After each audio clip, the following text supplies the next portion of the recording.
Hello everybody. So here we are with feedback on question 3 of our writing workshop. You've also found this to be the same in your lesson 3 on the LMS site. It's a 40-minute quiz. So you've got 40 minutes to do it. And now you've finished doing it, and we're going to go through how you fared. You had to follow these instructions, right? This was what it was all about. It was about execution, planning, sticking to a game plan, and trying by all means to keep within the time frame. So you needed to read through the question. Remembering, of course, we're going to go through that now, this process that you just did. And these are guidelines: 10 minutes, 8 minutes, 2 minutes, 4 minutes, 8 minutes, and another 8 minutes. You can borrow from one section to another, but try and keep within the broad spectrum. Okay, so you had to read through the question, and for this you had 10 minutes.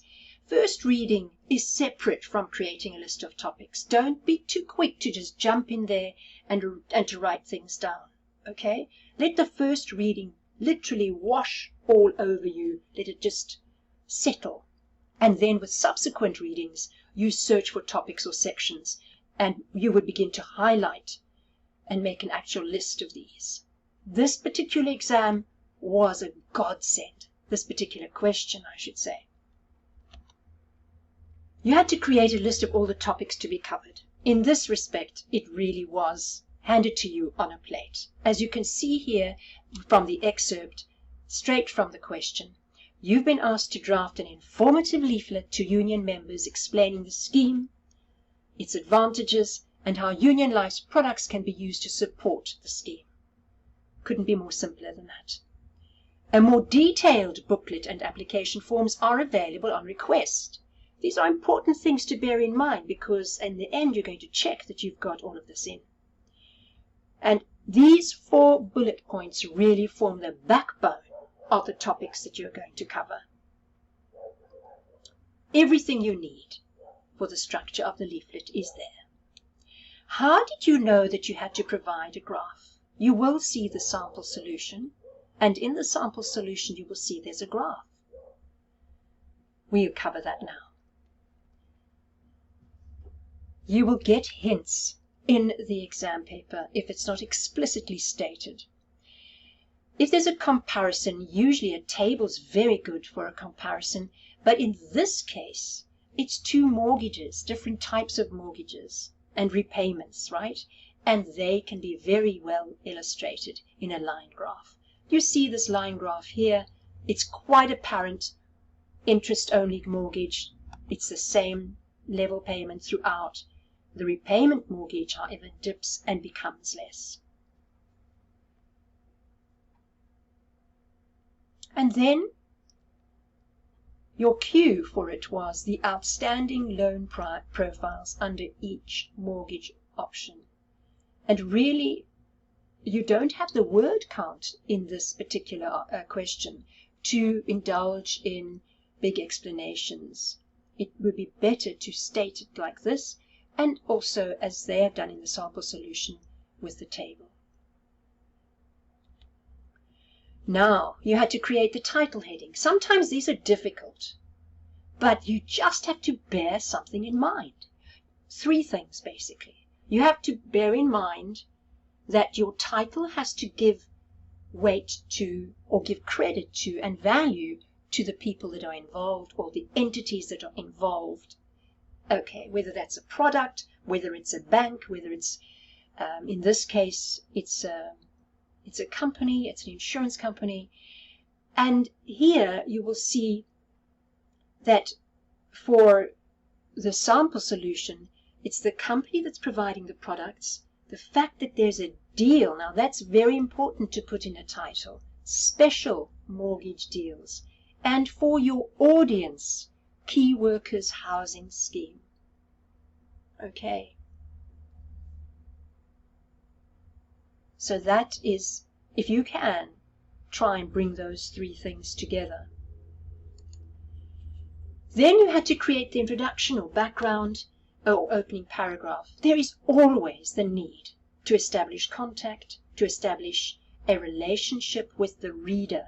And the way in which you do that is to actually bring them in to the context itself.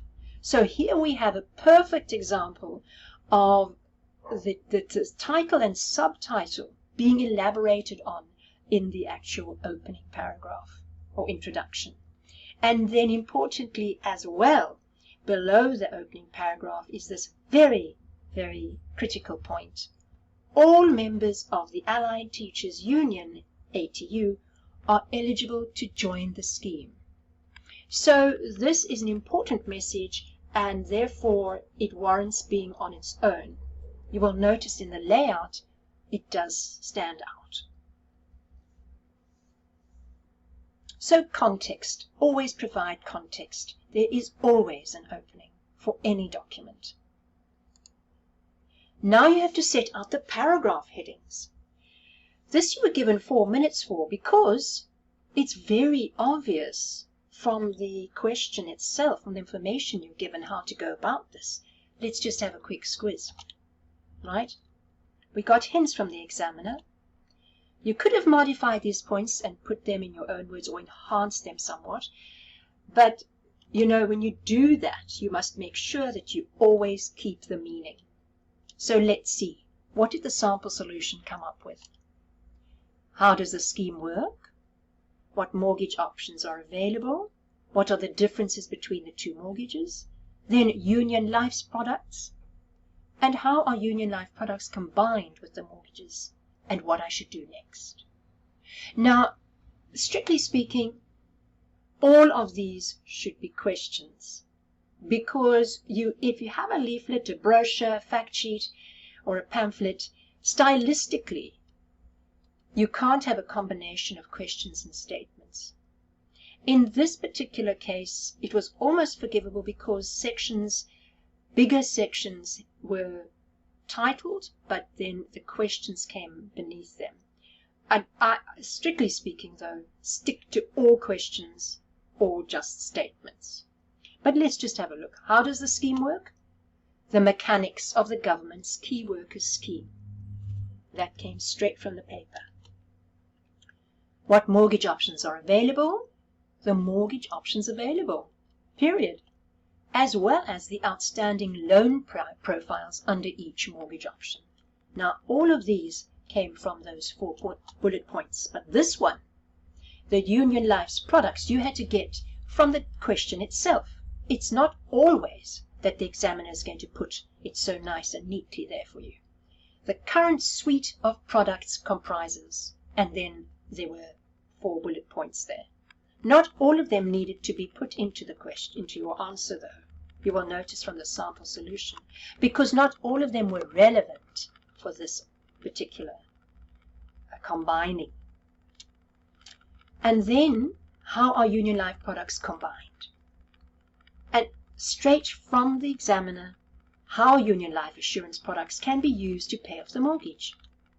And then what should I do next? This too was not in those bullet points, but it came in the preceding paragraph. A more detailed booklet and application forms are available on request. And it was your responsibility to ensure that the reader would know where to get these. And your final paragraph, here we go. You must always have some form of a close, providing a point of contact or a way forward, or both. Okay? Needless to say, every document needs to close off nicely. You maintain your tone, you maintain your connection with your audience, and it brings everything to a final point. And this is where you got it from. You have been asked to draft an informative leaflet to union members explaining the scheme, its advantages, and how Union Life's products can be used to support the scheme. And then finally, a more detailed booklet and application forms are available on request. Now, that you will put in your final paragraph, but what you will do at the very end is you will ask yourself, have I done what the examiner has asked me to do. Because always nestled in the full question is a place where the examiner has put the full purpose of what you have to do. To draft an informative leaflet. So it must have all the details you need. To union members, all right, you need to acknowledge that. And you need to explain the scheme, its advantages, yes, and how Union Life's products can be used to support the scheme. Okay. So this was a task in planning and execution. It's because you're training yourself to execute quickly, training yourself to plan ahead of that execution and to stick to that game plan. Never forget that you need the detail that underpins all your topic headings, all right? This exercise was not about that, but in the exam itself, there will be points awarded for all the details that the examiner wants, okay? And you need to be sure to put in the appropriate detail. If you take time to structure, to plan your answer and to structure accordingly, then you will have a product that is much more clear, more coherent, and for the examiner, the marker is going to be so much better. And your whole document then will hang together better. So there we go. That's it for now. Thank you for your attention, and we'll see you next time. Bye-bye.